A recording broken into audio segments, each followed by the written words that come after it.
Praga, un mundo de historias cotidianas. Una selección de las mejores entrevistas emitidas en Radio Praga Internacional los últimos años.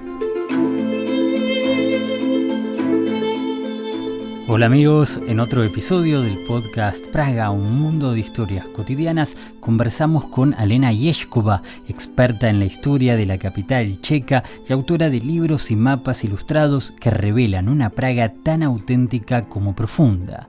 Gracias a su mirada sensible y documentada, descubriremos una ciudad que se resiste a los decorados del turismo y conserva en cada rincón una historia que merece ser contada.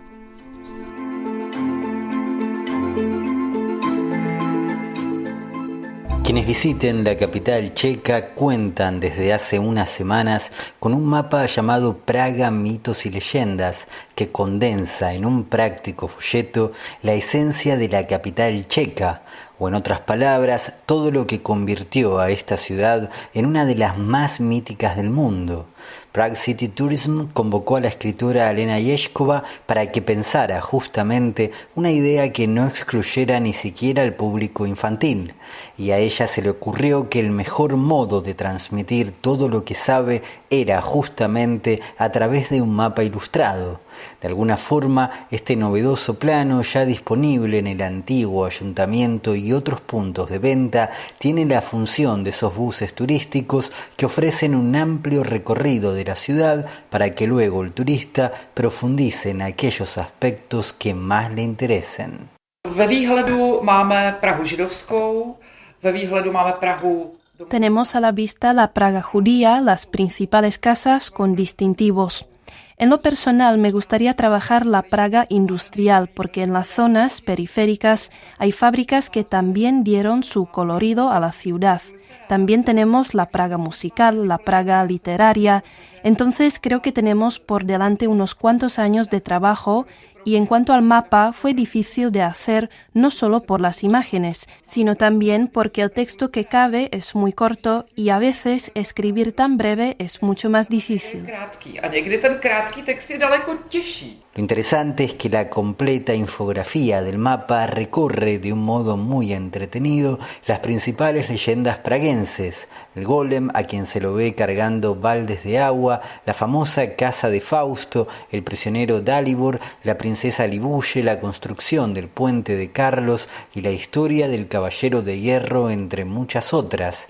Convencida de que valió la pena el esfuerzo, Ježková considera que este trabajo no perderá su atractivo con el paso del tiempo y, en cierto modo, continúa la tarea que había iniciado el primer centro de información de Praga, que, tal como ella misma cuenta, tiene una historia muy curiosa. Existoval například fenomén, který už dnešní mladí lidi vůbec neznají. Existía, por ejemplo, un fenómeno que los jóvenes de hoy no conocen en absoluto y yo aún recuerdo. Una línea de información telefónica a la que durante la década del 70 y la del 80 llamaban los turistas extranjeros, pero también los checos, para preguntar cualquier cosa. Por ejemplo, ¿cómo se hornea un pollo? ¿Cuántos hijos tenía Carlos IV? ¿Qué obras van a dar mañana en el Teatro Nacional? ¿O cómo ir al Puente de Carlos desde el aeropuerto? Y los trabajadores contaban con ficheros y enciclopedias con las que intentaban responder cada una de estas preguntas. A encyklopedie. A skutečně ten každý dotaz se snažili zodpovědět. Por supuesto, aquella línea telefónica dejó de existir con la llegada de Internet, y agrega Ježková que había otro servicio que se encargaba de cortar y pegar artículos de acuerdo a los intereses de cada persona.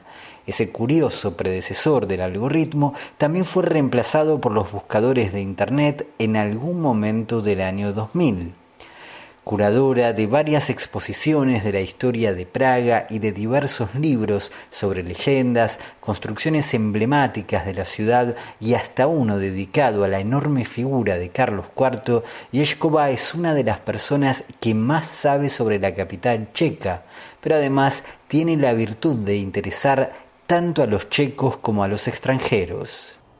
Já myslím, že mají jedno společné, a to je, že bych ráda.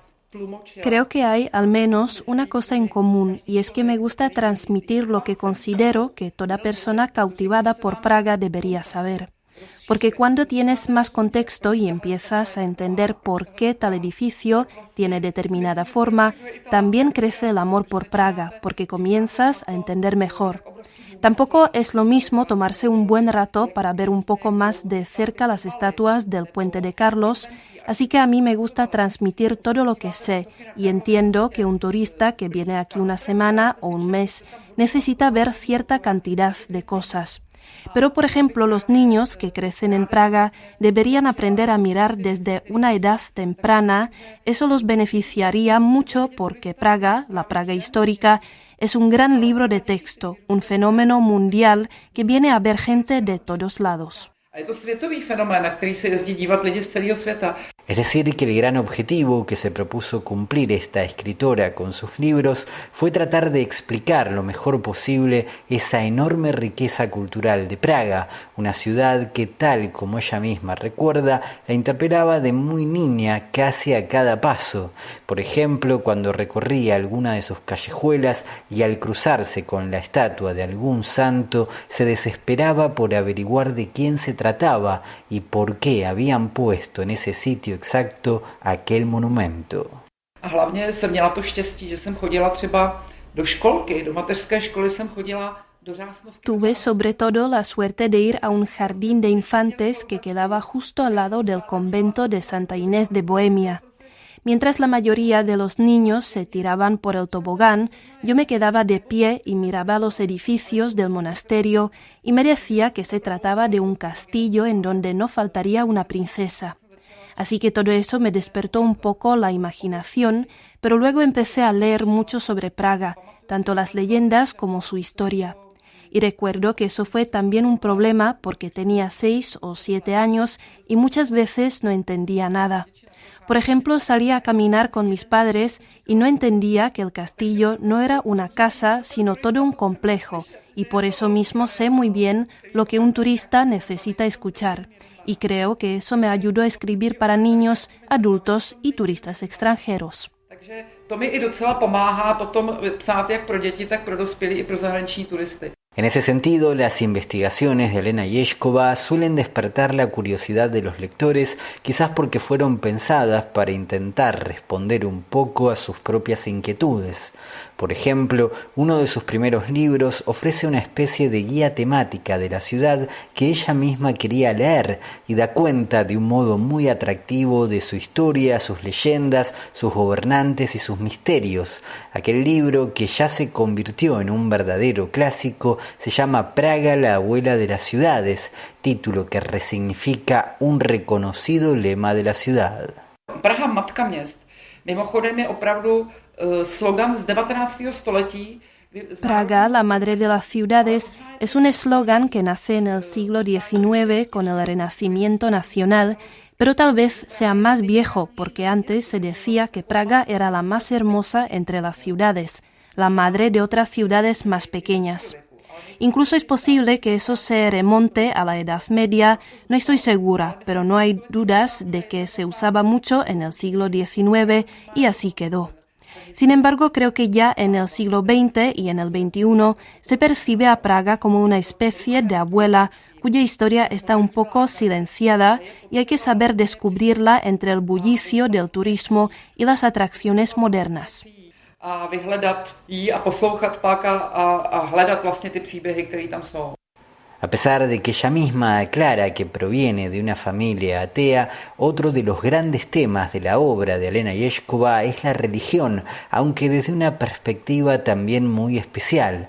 Un claro ejemplo es El cielo checo, un trabajo no solo sobre santos emblemáticos de raíces checas como Venceslao, Ludmila y Juan Nepomuceno, sino también sobre el legado cultural que esas figuras fueron proyectando a nivel mundial.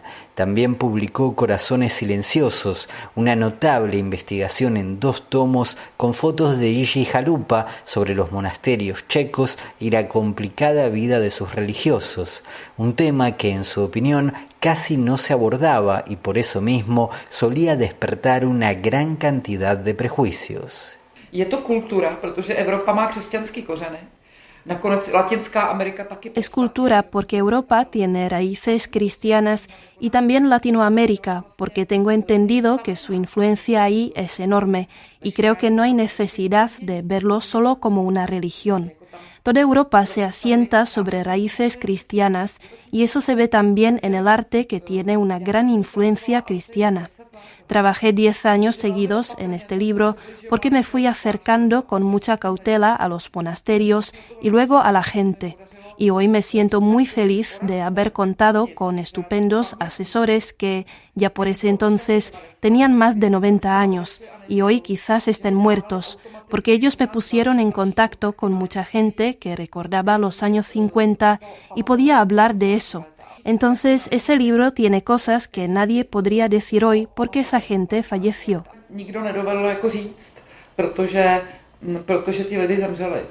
En efecto, agrega Yeshkova que esos monasterios hoy están protegidos por el Estado, pero durante los 40 años del comunismo esa gente vivía bajo sospecha entre el odio y la indiferencia. Por otro lado, recuerda que la noche del 13 al 14 de abril de 1950, bajo el nombre de Operación K, los monasterios de toda Checoslovaquia fueron ocupados por la policía secreta del comunismo. Es decir, que la gran mayoría de los religiosos tuvieron que hacer un enorme esfuerzo para sobrevivir ante tanta hostilidad y mantener al mismo tiempo su fe. Incluso cuenta Yeshkova que, por ejemplo, el líder de los dominicos compartió una celda con Václav Havel. Además de motivarla a realizar un gran trabajo interno, cuenta la autora que esos libros inauguraron de algún modo un tema que hoy resulta en muchos sentidos bastante más accesible. Así como algunos de los libros de Elena Yeshkova ayudaron a turistas de todo el mundo a conocer con un poco más de profundidad la ciudad de Praga, cuando a fines de los años 90 leyó El peregrino de Paulo Coelho, ella misma quedó fascinada con el Camino de Santiago y todo lo que ese tema implica. A chtěla jsem se tam vždycky podívat, ale měla jsem malou dceru, jako nemohla jsem odjet jako na měsíc a půl, jo. To by bylo příliš. Siempre había querido ir allí, pero tenía una hija pequeña y no podía irme durante un mes y medio, habría sido demasiado. Así que me dieron un premio internacional por uno de mis libros justamente en Santiago de Compostela. Creo que fue en 2010 y yo estaba muy decepcionada porque finalmente iría allí, pero en avión, y eso me despertaba sentimientos encontrados. Entonces, la primera vez viajé, en efecto, en avión para recibir ese premio y conocí esa catedral fantástica sin caminata. Pero luego volví allí con mis amigos, esa vez por el Camino del Norte, y me impactó profundamente. Me pareció genial. To bylo Camino Norte a to mě úplně zasáhlo, to mi přišlo jako skvělý. Es decir, que luego de aquella primera experiencia en avión, Elena Yeshkova terminó recorriendo más de 2.000 kilómetros a pie en un total de 3 rutas de peregrinación a Santiago: el Camino del Norte, el Camino portugués, que hizo 2 veces, y el Camino francés, que recorrió sola. Y como no podía ser de otra forma, transformó en un libro repleto de emociones sus notas de viaje, que en este caso incluyen también mapas y sus propias fotos en blanco y negro. Luego de anunciar que piensa volver el próximo año, explica a Yeshkova que el Camino de Santiago le sigue pareciendo fascinante porque combina algunos de sus principales intereses: los monasterios y la naturaleza, y sobre todo ese toque de misterio que la retrotrae a su infancia en el convento de Santa Inés.